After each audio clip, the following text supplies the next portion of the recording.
podcast do A Descomplica.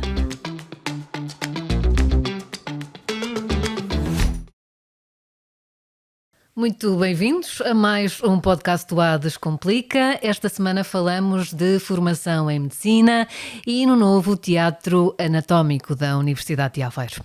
E connosco dois convidados, João Afonso Correia. Dois convidados, Artur Silva e Firmino Machado. Artur Silva é vice-reitor da Universidade de Aveiro para a Investigação, Inovação e Formação do terceiro ciclo e acreditação dos ciclos de estudos. É presidente do Centro Académico Clínico Egas Muniz, Health Alliance. Este Centro Académico Clínico é composto pelas Universidades de Aveiro e 3 unidades locais de saúde, região de Aveiro, entre o Douro e Voga, e Gaia Espinho e ainda Matosinhos. A Unidade Local de Saúde do Baixo Mondego é membro observador. Firmino Machado é diretor do mestrado integrado em Medicina da Universidade de Aveiro. Muito bem, bem-vindos. Começaria por dirigir a primeira questão ao professor Artur Silva. O curso de Medicina é ainda relativamente recente na UA. Este foi, de facto, um objetivo antigo e finalmente concretizado, muito esperado, muito desejado. Foi, de facto, conseguido nos moldes ambicionados em que foi pensado? Sim. Foi idealizado de determinada forma, mas antes de nós começarmos, ou de avançarmos para o curso de Medicina, nós começámos com o Centro Académico Clínico. A ideia de reforçarmos os laços com o que era na altura os centros hospitalares e ACES, que agora são unidades locais de saúde, as ULS, foi a base para depois nós avançarmos já mais estruturados, com mais ligações. Naquela altura, como se lembram, nós começámos com os hospitais, naquela altura que se denominavam Hospital de Gaia, Feira e Aveiro e 6 ACES, e essa colaboração foi evidenciada e foi alargada também com a pandemia do Covid, em que nós nos ajudámos mutuamente e reforçámos os laços, e depois de termos esses laços mais fortes, a investigação já existia antes, mas ainda mais fortalecida, deu-nos as bases para nós avançarmos, já mais confiantes, para avançar com o curso de Medicina. Existência já também nesta região, que ia na altura, como o Firmino sabe, que eu costumava dizer, sul do Douro e norte do Mondego, e tínhamos já um conjunto de médicos doutorados que nos permitiu avançar com suporte para este curso de Medicina. Idealizámos de uma maneira e com a colaboração também com alguns parceiros, um em Portugal, a Universidade do Minho, e outro internacional, a Universidade do Utrecht, e que nos permitiu avançar com o curso da maneira que nós o queríamos lançar. Uhum. E de facto também aqui uma importância especial em descentralizar, não é? Este ensino da medicina, que ainda estava muito centrado nos mesmos locais do país, não é? No Porto, Coimbra, Lisboa. Já temos também, para além desses, já tínhamos também a Beira Interior, Sim. Braga, um bocadinho o Algarve, embora o curso do Algarve seja ligeiramente diferente, não é um mestrado integrado de 6 anos, mas sim, e também porque esta região, e eu vou outra vez dizer a região da Aveiro até ao Douro, precisava daqui de uma aposta mais forte na área da saúde, e eu acho que este curso de Medicina vai fazer com que melhores profissionais de saúde queiram estar aqui, que os profissionais de saúde que estejam aqui queiram fazer formação, queiram estar envolvidos, e por isso vai traduzir-se por uns melhores cuidados de saúde à população desta região. O que nos leva agora à questão seguinte, que é o que distingue o curso de Medicina da Universidade de Aveiro. Sei que há uma grande proximidade entre a formação e a prática clínica, professor Firmino, mas já agora... Totalmente verdade, e esse é um dos aspectos fundamentais e diferenciadores, portanto, desde logo porque a exposição à prática clínica é muitíssimo precoce, portanto, ao fim dos primeiros 15 dias, os estudantes já estão a vivenciar o que é ser médico, porque podemos ensinar muito conceitualmente, até do ponto de vista teórico, mas o ensino da medicina faz-se muito por vivenciar um meio clínico, e por isso, nos primeiros 15 dias, já temos os estudantes nos centros de saúde, das nossas várias unidades locais de saúde parceiras, a realizar o seu estágio clínico. Mais ainda, do ponto de vista de diferenciação, no âmbito das residências clínicas, nós conseguimos alcançar algo que é único em Portugal, é também muitíssimo diferenciador, também no plano internacional, que é um rácio de um estudante para um médico orientador. O que significa que quando estamos a aprender, temos uma orientação tutorial por uma pessoa altamente treinada para fazer a orientação, que é um médico especialista que na sua prática clínica acolhe o estudante, mas também que este rácio é 1:1 e, portanto, isso não existe em mais nenhuma instituição em Portugal. Este é um ponto de honra e é um ponto de honra que será cumprido não só no primeiro ano, no segundo ano, mas também ao longo de todo o curso, independentemente de falarmos dos centros de saúde, dos hospitais ou até mesmo dos estágios que nós temos no terceiro setor ou no setor social. Por isso achamos que este é um aspecto diferenciador, não só de respeito humano pelo utente, porque nós também não queremos ser como utentes e cidadãos atendidos por um médico e um conjunto de uma dezena ou duas dezenas de estudantes, mas também porque garantimos desta forma a melhor experiência formativa. Já agora, só uma questão, só para esclarecer aqui um aspecto.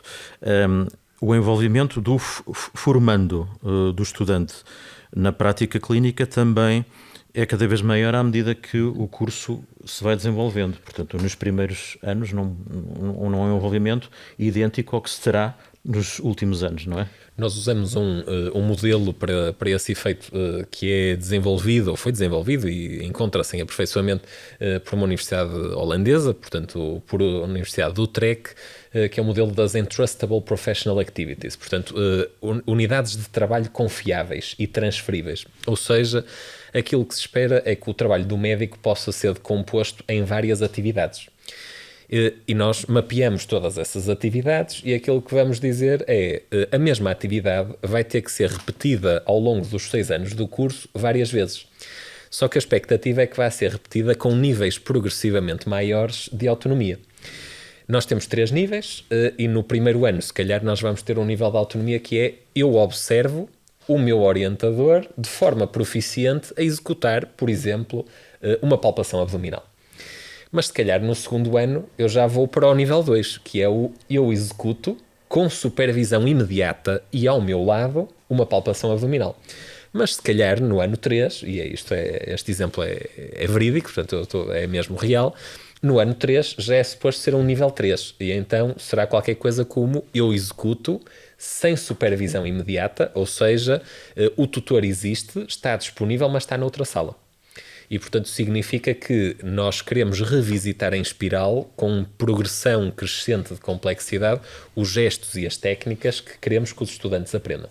Por isso, como é óbvio, ao longo do currículo iremos ter um nível de autonomia crescente, até para garantir a segurança, não só do estudante, mas acima de tudo do utente. Uhum. Esta exposição precoce e também este rácio é um dos aspectos que achamos diferenciador. Um outro, e que me parece importante, e até num contexto mais abrangente da universidade, é a forma como tentamos capitalizar o modelo matricial e departamental da Universidade de Aveiro e o seu grande foco na investigação. Achamos que os médicos não podem ser apenas profissionais de saúde, têm que ser também pessoas da ciência. E isso requer um espírito de atualização contínua ao longo da vida, porque seguramente no dia em que eles acabarem o curso, têm que continuar a desenvolver-se como profissionais. O conhecimento evolui, a prática médica evolui e por isso é preciso saber colocar questões científicas, encontrar respostas na literatura, interpretar a literatura que está disponível e tratar, com base na melhor evidência possível, o nosso utente. Isso requer um pensamento científico que nós achamos que não se pode esgotar somente na área médica e tem que partir de uma colaboração com outros departamentos. E daí que implementamos desde o primeiro ano até ao 6º ano, todos os anos, um estágio, que nós chamamos de estágio científico, que envolve a inclusão destes estudantes noutros departamentos da universidade. Desde a química, aos materiais, à matemática, à psicologia, à robótica. Várias áreas são aquelas que os nossos estudantes escolhem e que tentamos aproximar os estudantes não só da investigação que se faz no mundo biomédico, mas também das outras áreas que contribuem sinergicamente para o desenvolvimento de conhecimento que é útil para todos os dias tratarmos melhor os nossos doentes.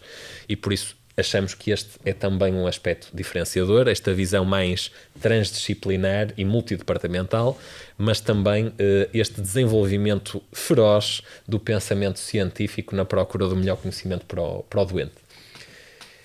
Por último, se calhar eu destacaria, e acho que também é importante, o facto de os nossos estudantes terem também uma forma de ensino que é verdadeiramente de ensino ativo. E o que é que eu quero dizer com isto? O nosso modelo central de ensino parte daquilo que nós chamamos tecnicamente um CBL, portanto um Case-Based Learning, em que tudo começa na aprendizagem, do ponto de vista semanal. Todas as nossas semanas começam com um caso clínico.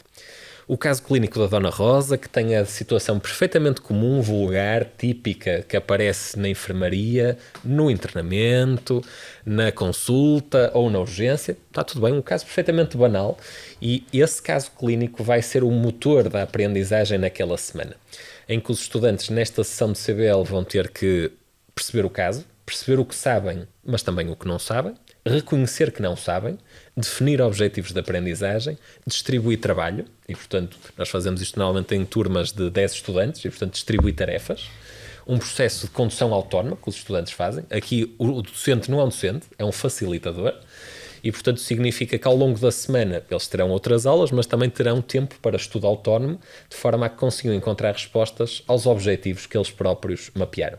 No final da semana existe uma wrap-up session em que o maior profissional altamente diferenciado naquela área do ponto de vista clínico vem discutir com os estudantes as respostas que eles vão dar a este desafio que nós lhe lançamos no início da semana. Isto traz realismo, autenticidade ao ensino, traz uma conexão maior entre o que ensinamos e os doentes, que são todos os dias os doentes que nós vemos na prática clínica, traz também uma vontade do estudante de aprender, curiosidade. Porquê? Porque agora percebemos mais facilmente porque é que estamos a aprender este conteúdo programático ou aquele. Portanto, aquilo que tentamos foi, com esta metodologia, centrar o foco no estudante, não no docente, centrar a aprendizagem num método ativo, colaborativo e que desenvolve não só conhecimento, mas também competências, gestão de equipa, trabalho interrelacional, proficiência, profissionalismo. É esse o nosso compromisso e, portanto, é também o compromisso com a inovação pedagógica. Exatamente, era aí que eu ia chegar. Realmente está relacionado com uma das grandes apostas da Universidade de Aveiro, não é? Que é a inovação pedagógica. E para que tudo isto seja possível, e com todas as condições que a formação e a investigação em ciências da saúde exige, foi inaugurado no início deste ano letivo o Teatro Anatómico Egas Muniz, que veio permitir então estas novas condições, não é, para que este ensino seja de facto inovador, de qualidade, e com equipamento e instalações, segundo o que ouvimos dizer à senhora Secretária de Estado quando da inauguração, que de facto são de referência a nível nacional. Professor Artur. Sim, eu acho que nós já tínhamos cursos na área da saúde e também e não tínhamos acesso a um cadáver ou a cadáveres. E o cadáver, para quem trabalha na área da saúde, como o Firmino falava ainda há bocadinho, é a palpação, não é verdade? Por isso é mexer no corpo, e por isso trazermos aqui cadáveres para o ensino vai permitir não só aos nossos estudantes de medicina, mas a outros estudantes que estudem anatomia, que vão ser desde a enfermagem, à fisioterapia ou até à psicologia, terem acesso a um cadáver, nós tínhamos simuladores, nós temos simuladores também para a medicina, nós temos acordos até com a Microsoft para termos, mas é diferente termos acesso ao cadáver para poder experimentar, para poder ver in loco e com um corpo humano à frente do que um simulador. Existe também alguma divergência internacional, e o Firmino também sabe, sobre fazer o ensino com o cadáver ou fazer ensino só com simulação. Mas foi a aposta da Universidade de Aveiro ter acesso ao cadáver, porque consideramos que é fundamental para os nossos estudantes, dos de medicina, mas também dos outros cursos que têm anatomia, terem acesso ao cadáver para fazer um ensino de qualidade e ter acesso ao cadáver. E um ensino e uma formação ao longo da vida, não é?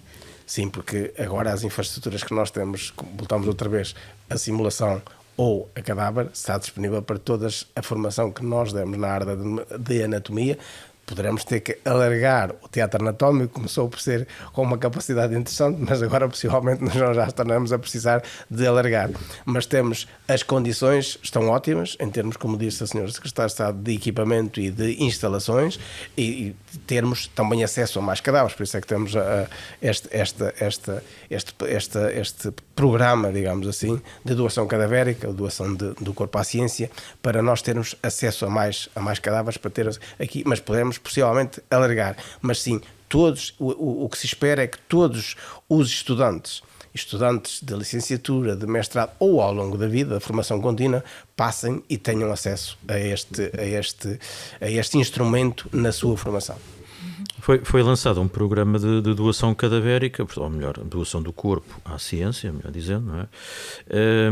E este programa está a ter sucesso esperado, quer dizer, tem-se conseguido, enfim, corpos em número suficiente para se começar a avançar com esta prática de ensino.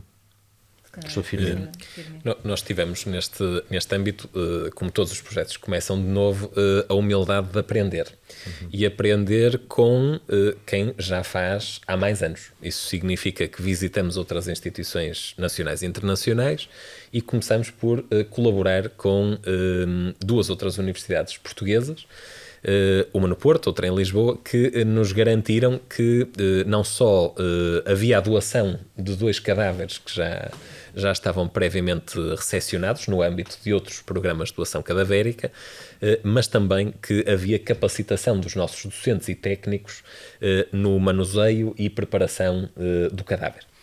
E, portanto, significa que foi desta forma que começamos. Entretanto, montamos o programa de doação cadavérica para garantir a nossa própria autossuficiência, mas também estabelecemos uma parceria com o Instituto Nacional de Medicina Legal, que está fortemente também envolvido connosco, também para nos poder, no âmbito de autópsias que são conduzidas, entregar à Universidade de Aveiro órgãos que sejam descartados ou que iriam ser destruídos e, portanto, não iriam ter um contributo maior para o conhecimento e para a ciência, para nós os podermos utilizar no âmbito da formação e treino, não só pré-graduado, mas também pós-graduado. O programa de doação cadavérico, nós vemos-lo duplamente como um gesto de altruísmo, a doação em vida do corpo à ciência, vemos-lo também com pressupostos éticos de respeito pela pessoa humana, não só pelos nossos estudantes, mas também por todo o nosso staff, sejam técnicos superiores, sejam os nossos docentes que estão envolvidos na gestão deste teatro anatómico e do programa. Ao momento temos já 15 doações que foram efetuadas desde que o programa foi iniciado e, portanto, que já estão formalizadas. Temos aproximadamente 10 outras doações que estão neste momento em processo de visita das instalações, assinatura, porque existem alguns documentos que têm que ser reconhecidos do ponto de vista da assinatura pelo notário, portanto significa que estamos num processo documental.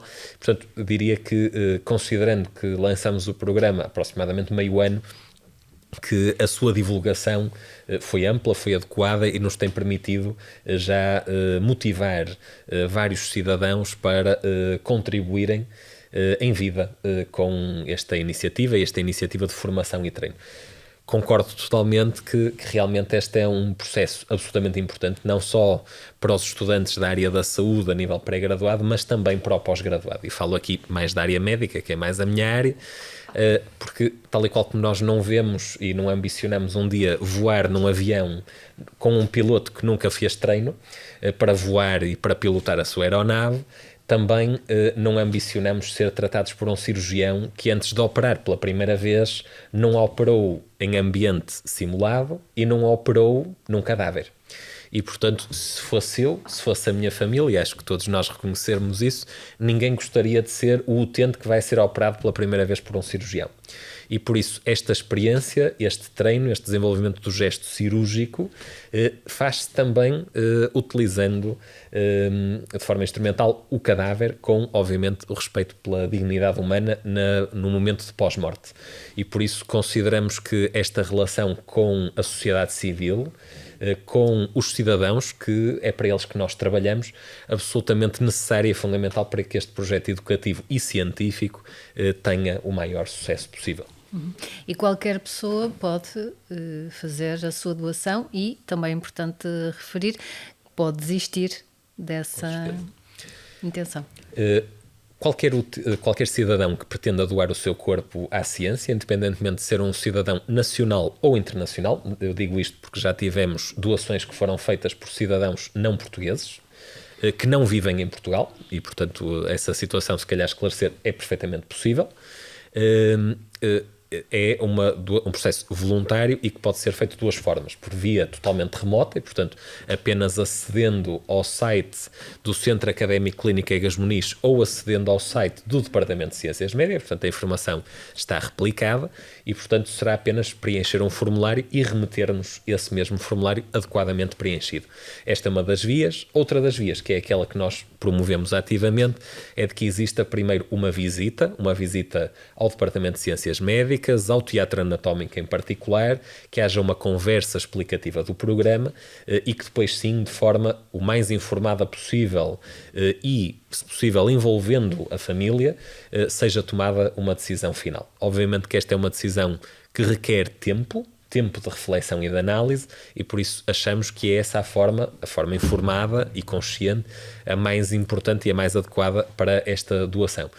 Em qualquer momento, o cidadão poderá retirar a sua intenção de participar no programa. E, portanto, significa que doar, por exemplo, o seu corpo à ciência aos 40 anos pode ser perfeitamente revogado aos 60 ou no período imediatamente antes da morte. Portanto, essa é uma decisão que pode ser tomada e retirada às vezes que o cidadão entender.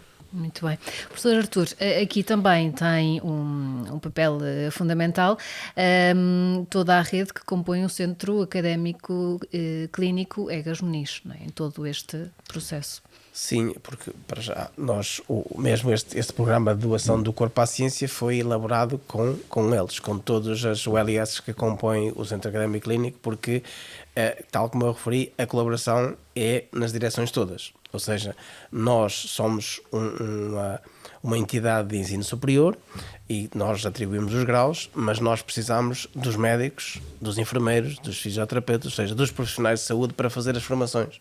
E eu costumo dizer também que nós somos formadores e formandos conforme a posição e a situação que nós tivermos, está bem? Por isso nós temos, e essa é a colaboração.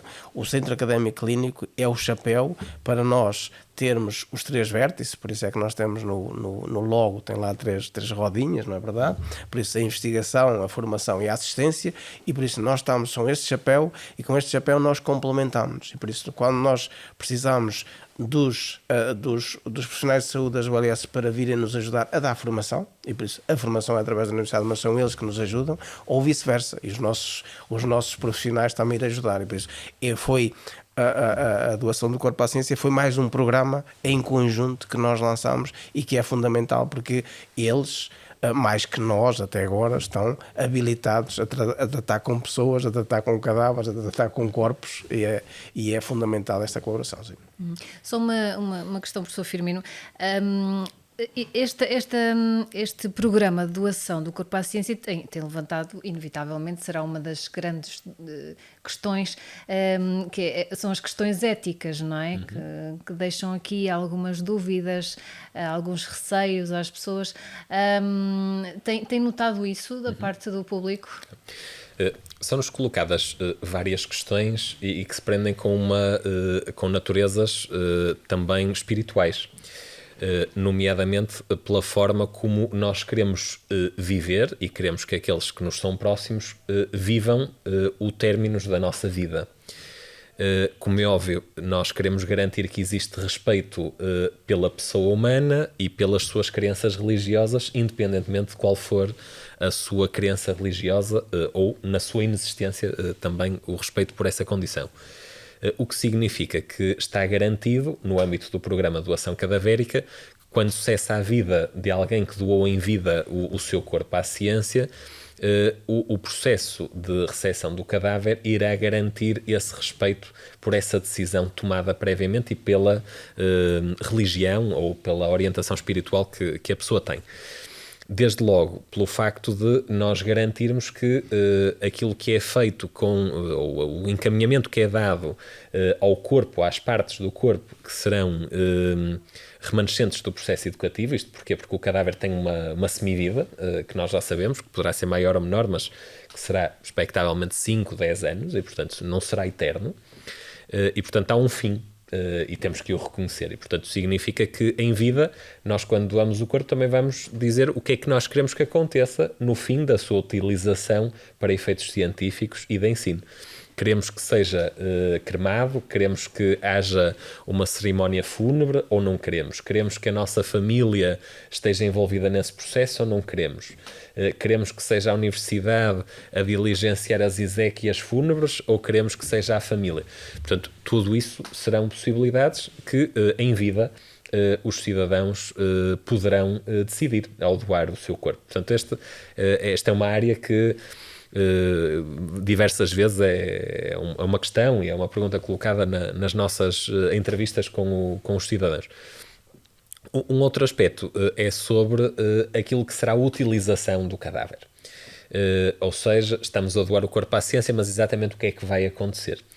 Habitualmente aquilo que fazemos é mostrar aquilo que são as nossas aulas e, portanto, normalmente é autoexplicativo, porque existe muita dificuldade em perceber se vai haver uma exposição ao público das estruturas anatómicas, se vai haver, de alguma forma, uma possibilidade de reidentificação da pessoa humana quando o cadáver está no teatro anatómico. Portanto, aquilo que é esclarecido é que não. Portanto, o corpo, a partir do momento em que é admitido no teatro anatómico, é preparado de uma forma que não permite a reidentificação. Nem pelos docentes, nem pelos técnicos, nem pelos estudantes. Obviamente que o teatro anatómico é um espaço fechado, e isto, como é óbvio, é um bocadinho é difícil se calhar de aceitar no âmbito de uma universidade em geral, porque as universidades são estruturas abertas, permeáveis, mas aqui existe um ambiente mais restrito e, portanto, o restrito é acesso restrito para garantir que existe privacidade e controlo sobre as pessoas que doaram o seu corpo e, portanto, apenas mediante acompanhamento por profissionais autorizados é que se pode aceder ao espaço. Portanto, em nenhum momento será passível de reidentificar e ou conhecer quais são as pessoas que doaram o seu corpo à ciência. Portanto, queremos garantir desta forma privacidade, confidencialidade e respeito, acima de tudo, por quem em vida decide tomar a decisão de nos doar o corpo. Se me permitem, por isso, também dentro do Centro Académico Clínico existe uma comissão de ética e a comissão de ética supervisionou todos os formulários, todo o procedimento, não foi só idealizado por nós, em termos de universidade, mas é a nossa Comissão de Ética do Centro Académico Clínico, supervisionou tudo e tudo está de acordo com a regulamentação apropriada e adequada. E sendo assim, se tudo correr ao ritmo normal, digamos assim, quando é que os estudantes de medicina começam a contribuir para minimizar aquilo que parece ser a falta de recursos humanos no Sistema Nacional de Saúde, professor Artur? Bom, como sabem, nós temos uma formação de 6 anos e por isso nós estamos no 2º ano, vamos avançar para o 3º ano e por isso teremos que ter os primeiros 6 anos para termos alunos formados em medicina e que depois aí passarão para a sua etapa já de formação nos hospitais ou no centro de saúde, mas já estão, não é? e na especialidade para fazer a sua especialidade, mas já estão formados em medicina. Por isso este será o nosso contributo dentro de alguns anos, quando os primeiros chegarem ao mercado de trabalho desta maneira. E por isso não se pode fazer, não há micro-ondas para fazer mais depressa, não, tem que ser a formação de 6 anos e é ao fim dos 6 anos que nós teremos o primeiro contributo. Sim. Mas com a certeza de que serão, de facto, entrarão com uma excelente preparação. Sem dúvida, e aquilo que percebemos é que, não obstante nós usarmos um método pedagógico diferente, que não é aquele que nós habitualmente vemos em Portugal, as instituições, as unidades locais de saúde, têm acolhido da melhor forma os estudantes, não só porque entendem que este projeto diferencia as suas unidades locais de saúde, diferencia também a sua prática clínica, mas também porque os estudantes chegam adequadamente preparados para responder aos desafios e até numa fase que ainda são muito jovens e também que ainda estão numa fase muito precoce do seu percurso formativo. Portanto, isto já não são palavras minhas, são palavras dos profissionais com os quais nós reunimos todos os anos no seu próprio local de trabalho para os inquirir sobre o feedback da participação e envolvimento dos nossos estudantes na prática clínica e na assistência cotidiana ao doente. E por isso estamos muito confortáveis em afirmar que quando chegar ao fim a primeira coorte dos 40 primeiros estudantes, que eles serão profissionais preparados para os desafios de agora, mas acima de tudo preparados para os desafios do futuro. É sempre esse o desafio, não é? Preparar para o futuro e olhar para o futuro como uma aposta constante, não é? Um desenvolvimento, uma melhoria constantes. Eu acho que todos nós assumimos e reconhecemos que queremos ser tratados pelos melhores, pelos melhores profissionais e, portanto, isso é o que nos dá vontade de desenvolver um curso que faz uma aposta numa metodologia pedagógica diferente, que se aproxima das unidades de saúde, sejam elas hospitais ou centros de saúde, de uma forma também diferente e mais aberta e mais colaborativa, porque todos nós queremos o melhor para a nossa saúde, mas também para aqueles que nos rodeiam. E por isso, uma aposta em formar profissionais, e neste caso médicos do futuro, é seguramente uma aposta ganha também em garantir melhores cuidados para a região de Aveiro, mas também para todos os municípios que estão na área de influência do Centro Académico Clínico. Eu diria uma coisa, normalmente a universidade, quando forma os seus formandos, os seus alunos de licenciatura, mestrado, doutoramento, quer fazer os melhores. Mas neste caso ainda existe um objetivo, uma motivação extra. É que nós todos vamos caminhando para mais velhos. Isso pode ser que um destes que nós estamos a formar, um destes médicos, pode-nos tratar a nós, aos nossos filhos, aos nossos parentes. E por isso nós queremos, e à população em geral, mas pensando ser egoísta um bocadinho para nós, e por isso nós queremos ser tratados pelos melhores. E por isso queremos formar os melhores para esse futuro, para sermos bem tratados e toda a comunidade ser bem tratada. Ponto final de mais uma emissão do podcast O A Descomplica, desta vez dedicada à medicina na Universidade de Aveiro e ao novo teatro anatómico. Agradecemos ao professor Artur Silva e ao professor Firmino Machado. Podcast O A Descomplica.